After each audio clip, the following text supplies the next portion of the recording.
Welcome, everybody. This is Lion Goodman. I'm very excited today to be here with Bob Reich, who is a business consultant, a sales expert, and a new friend. We've met each other through LinkedIn, and we have found that we have a lot of compatibility, a lot of interests in common. And so we decided to interview each other today. And I'm very happy to be here with you, Bob. So welcome. Thank you. So glad to be here today. Good. Well, I want to start out by talking about our relative businesses. Like I'm an expert in beliefs, belief change, and how to clear old limiting and negative beliefs out of the way. And you're an expert in sales, business, the processes of running a business. And most of my clients are coaches or wannabe coaches or therapists or healers. And a lot of them have difficulty with that process of selling. I'm not a good marketer. I'm not good at sales. I don't want to advertise myself, so there's a lot of that kind of internal drama that stops people. So let's start by just talking to me about the sales process. Okay. How you vision it, how you see it, and what it means to be a salesperson. Okay. Great question. And thank you so much for asking me that. I think this also goes back to what we do together. It really comes down to how you believe and what you believe about yourself. I think that's very important. When you look at the sales process is never easy. And I think that's one of the misnomers or the mistakes that people make is they try to make sales easy, and it isn't. It is always a challenge. However, there is a difference between easy and simple. What we do is make it very, very simple. And when we look at sales really is, I believe, not something that people are born with. Just like a leader, I also don't believe there's natural born leaders. Leadership is a learned skill. Sales is a learned skill. And really, when it comes down to sales is nothing more than helping somebody else see things from your vantage point. We sell all the time. We sell to everybody. You want to go out to dinner, your spouse wants to go to a different restaurant. What you want to do is show them why going to the restaurant that you want to go to is better for them. And when they see that advantage, many times they say, okay, let's go there. You have actually sold a perspective. Pastors do it. People in ministry do it. When they get behind the pulpit, what they're doing is they're actually selling a perspective. They're up there sharing why their perspective is important and why should you believe in it. It's the same thing whether you're selling a car, whether you're selling coaching, whether you're selling a widget, whatever it is, or even a thought process. It's all about helping somebody else see things from your vantage point. Now, when we come down to the sales process, it is a process and it is a system. And of course, here at Caveat Institute, we have a specific system for that is based on some principles.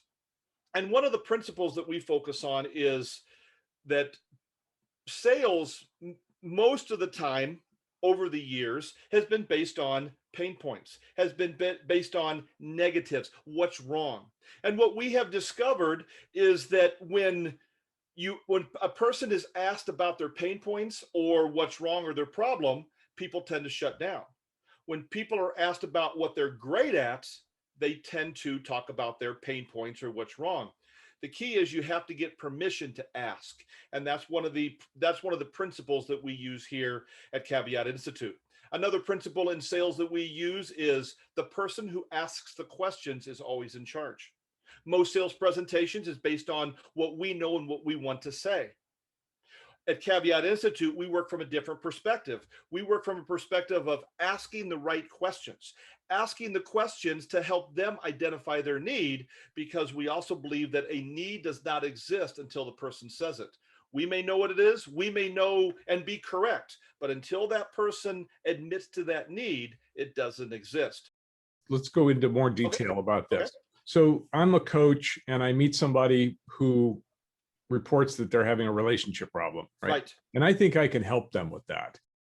But I don't want to just say, well, I'm a coach and I can help you with that problem, right? So what kinds of questions would I ask to engage them in a way that they would see me as the person with the solution if I'm not selling my solution?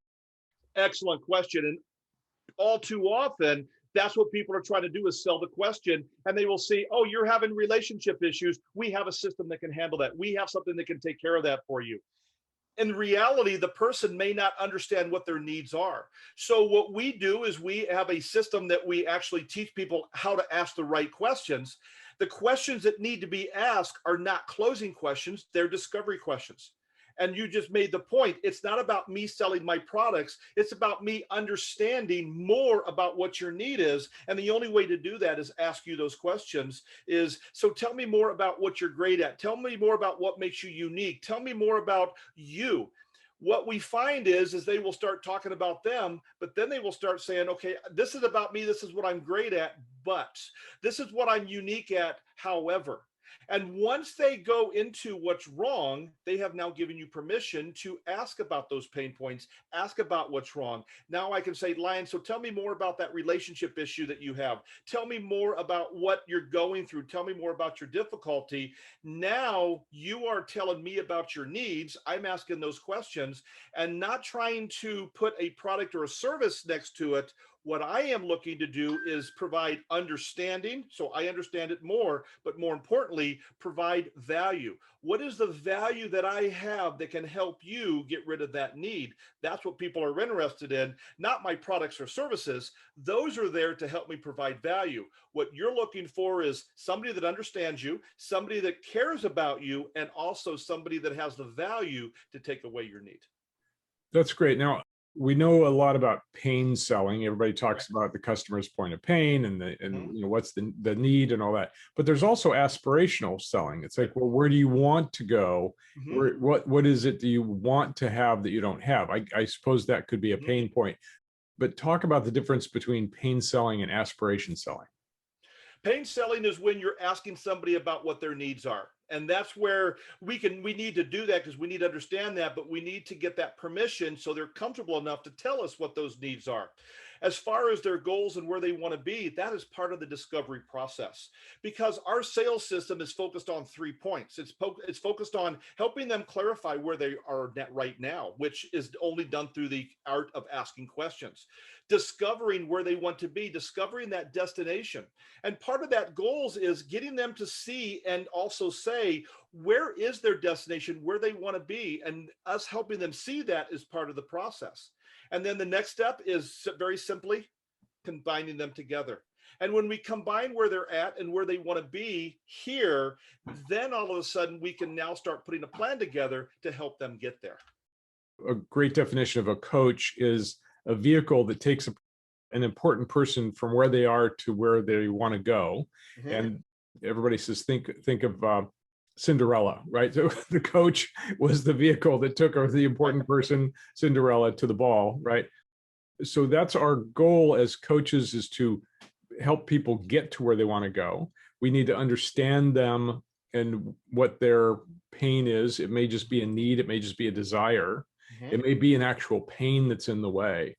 Right. My students and coaches learn, what beliefs are in the way, right? So that's one of the obstacles along that path. Let's remove the obstacles and get them there. So this art of asking the right questions is obviously crucial. At Right. what point do you offer your value? It's like there's that, okay, now I know who they are, now I know what their needs are, now I know where they're going. How do I shift that into a sales conversation? Great question. And that goes through our sales formula. And that's why it's so important to be intentional. And you need to be intentional of why you're doing what you're doing. And I say this in business. There's two purposes of business. The first purpose of business is not generating revenue, it is creating value. The second purpose is generating revenue. And when we can take that to the next step where generating revenue goes from generating revenue to revenue being a result, that's truly where we need to be because now that isolates that creation of value.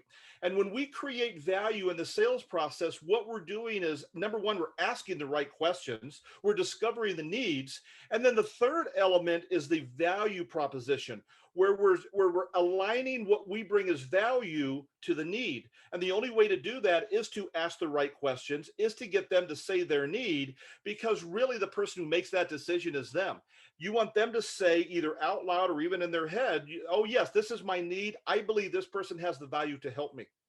That is when we bring in the products. That is when we bring in the processes, or we bring in the services, because now the services are nothing more than an idea that helps us provide that value. See, clients are not interested in what we have, they're interested in how much we care about them. So what Ah, they see is the value. And then when we bring in the ideas, they can look very different. From a coaching perspective, now it's about the one-on-one coaching, or group coaching, or workshops, or seminars, or the multitude of services that we may offer. The biggest mistake is coaches are walking in thinking about what they want to offer and what they want to sell before they understand what the need is. So what happens is they're selling products or selling systems, and the person doesn't even admit to a need, or they don't even know really what the need is, or more importantly, they don't see your value.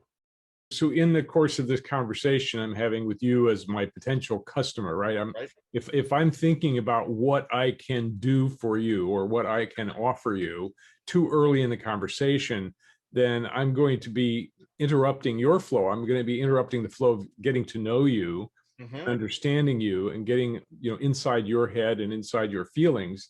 And but if I do it in the right way, and I'm really just drawing you out and understanding you, at some point I'm going to be able to say, would you like some help with that?" I, Absolutely. I'm good at helping people who have that issue get to where they want to go. Is that of interest to you? Right? That's different than trying to push a sale. Absolutely. It's more like an invitation, right? That's exactly what it is. Very well put. What I'm doing is inviting them to work together. And that's really the big difference. It's not the how much do I want to make or what do I want to sell. That gets into generation of revenue. We want to focus on creation of value. I have taught over 7,000 insurance agents over my years working with insurance companies, and I have taught hundreds and hundreds of classes on sales process. And one of the things that I've always told agents is the way to make more money, the way to make more sales is quit trying to sell and quit trying to make money. Because what you want to do is take care of them and walk into that house with the focus of, I'm here to take care of their needs, whether I make a sale or not. And what I have discovered is when their thinking changes and when they think different and believe different about the sales process, the less they sell, the less they try to make money, the more sales they make, the actual more money they make.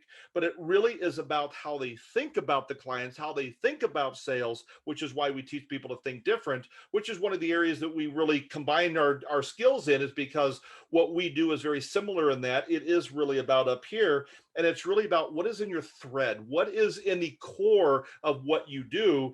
And that is often the reason why people struggle, because they can say all the right words, they can say the word relationships and need and all the great words, the keywords, but what do they really believe down deep? What is their real motivation? And that's really what is very important. That's why our sales system is a formula, because it's a formula based on your thinking process, not based on I'm trying to get a sale. And we go through all the techniques that are generally been used over the years that they can be successful. However, are we looking to be successful, or are we looking to help somebody else become significant? And that's some of the differences that we bring. I noticed that a lot of coaches have insecurity inside of them, because if Right. you're selling an insurance product or a mechanical product, a car or whatever, it's the car that's the value, Right. right? Right. But you still have to find out what the value is to them. It's like, well, Mhm. do you want just a transportation to get you here, or do you want to feel good while you're driving, right? So Exactly. there's those kinds of feeling issues. But coaches are selling themselves in a way. Mhm. What you're Right. saying is that we're selling what we can do for them, what we can provide for them for their needs. But a lot of coaches are insecure and they go, well, I don't know if I could handle that. I don't know if I could do that. I don't know if I can help Mhm. them. And it's very difficult to present yourself as the solution when you don't have self-confidence in your own skills. Oh, you're absolutely correct. Absolutely.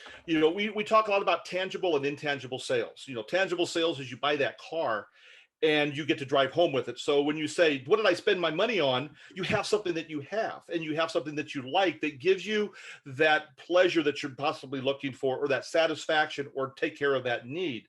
Where when you get to intangible, like insurance, where you invest, but what do you have in front of you, or coaching, or even belief process training, it really is about that intangible. And you're absolutely correct. There's so many coaches out there that, are they really coaches is the big question. However, when a coach doesn't understand their value, how can somebody else understand the value? It's the same way of buying a car. This great car, this is a great car, but I don't know if it'll work for you. I don't know if it'll get you where you need to be. I hope it does. I hope it's of value, but do you really want to take that chance? When a coach doesn't believe in their ability, when the coach doesn't believe in their value, they're really saying the same thing. This is why I tell every one of my clients, I don't know if I'm right for you, because I'm not right for everybody. That has nothing to do with my ability. The reason I say that is because I want to have a conversation, which is going to let me know, but more importantly, let you know, does it make sense to work together?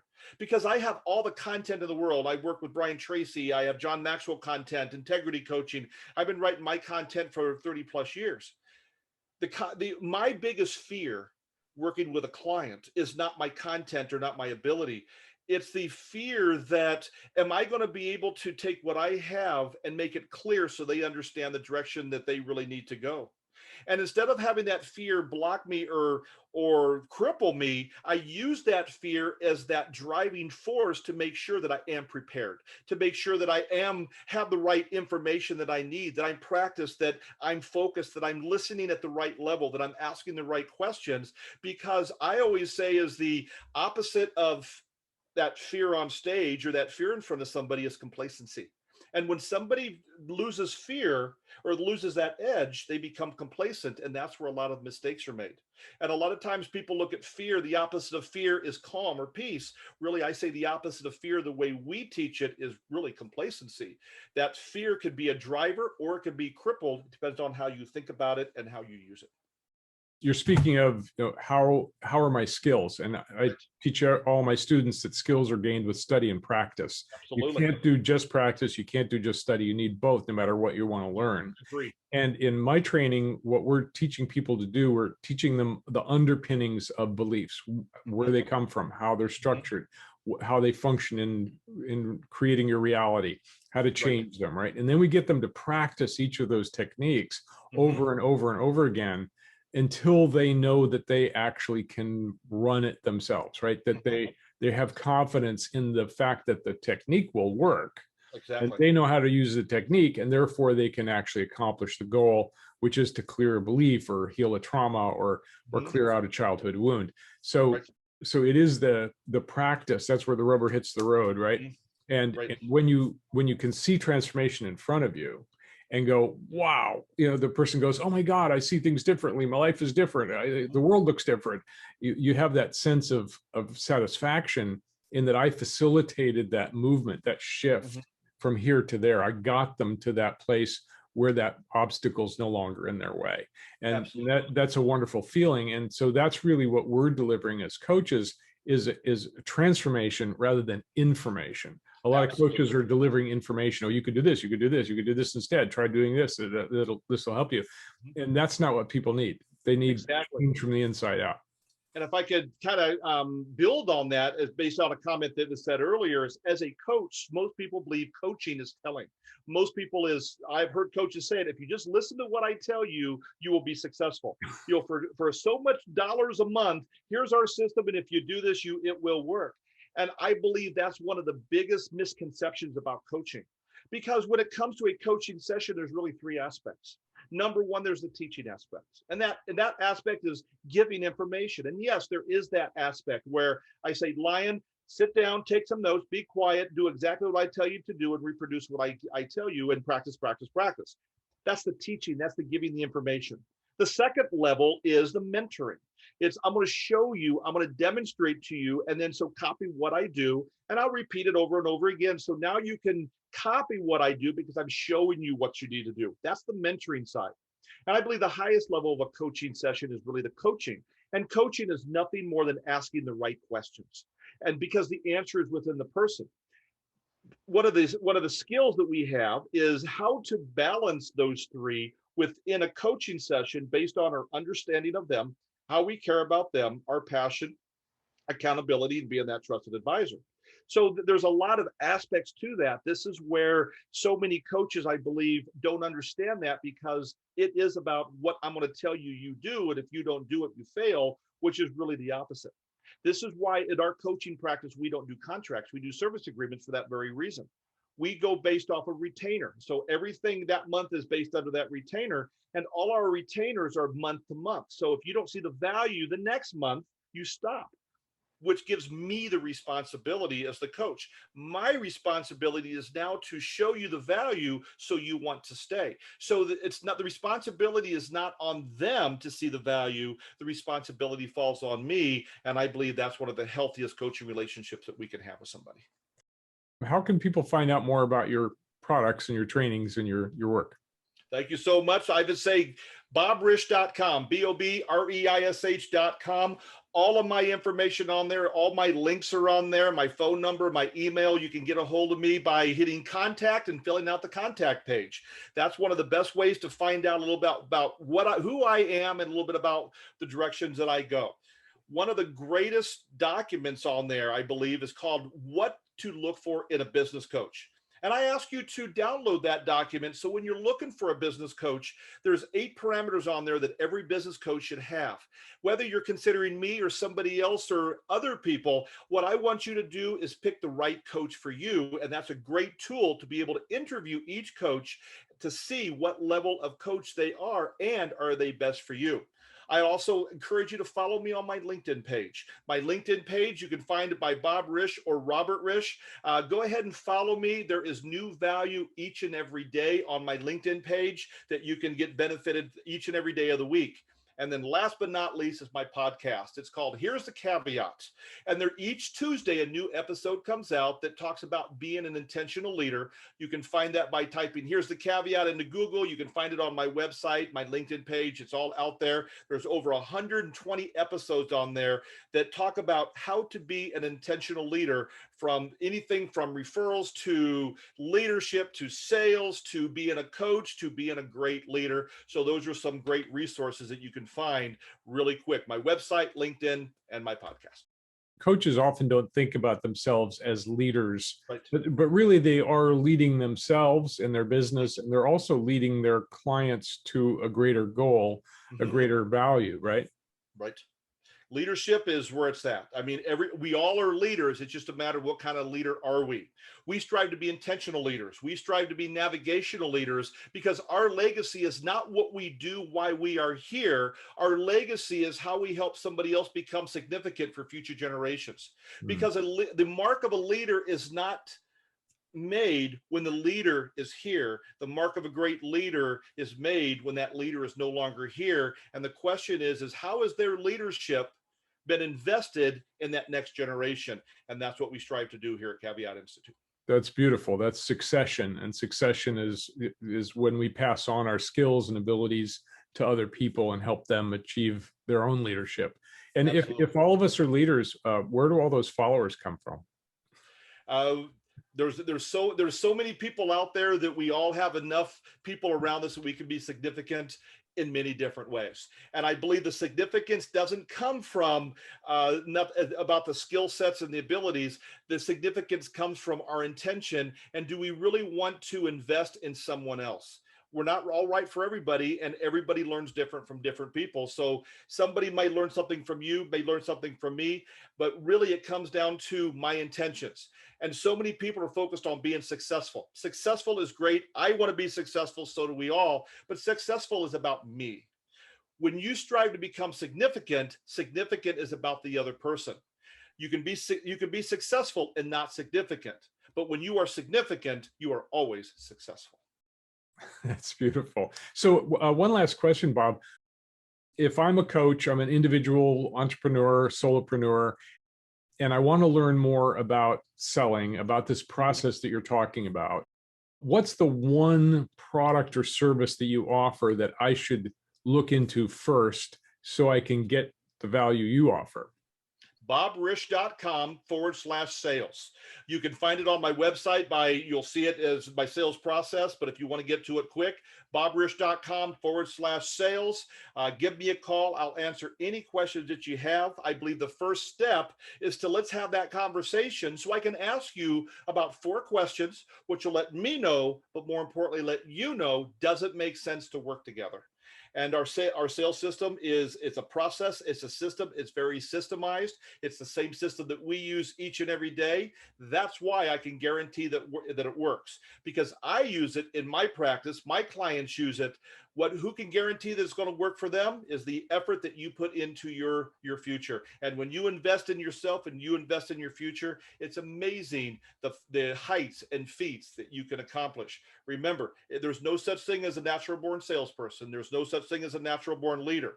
Leadership and sales is a learned skill, and anybody that puts their mind to it, has the right mindset, and they think the way they should, it's amazing how great they can be.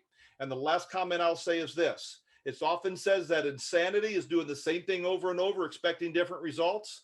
We say success is doing the same thing over and over, expecting the same results. Doing the right things at the right time, in the right order. Things at the right time, in the right order. Absolutely. Yeah, great. Bob, it's a pleasure to speak with you. It's great to meet you. And I'm sure my clients will love to hear this perspective. There's a lot of coaches that don't want to be a salesman. I'm not a salesman. I don't, but yet to sell is human. There's a book by that name, which is really that we're selling all the time. We're persuading other people. We're engaging others in trying to get aligned with them so that we can walk with them a certain distance. So I want to take the word selling and take the negativity out of it, because we always think of a used car salesman as pushing something they don't want, and really saying no to selling is engaging in a human process. We're doing it all the time. Absolutely. And so that's the beauty of it, instead of the old view of what a salesman is. So thank you for your time, Bob. Well, you're welcome. It's been an honor and a pleasure. Thank you so much for having me.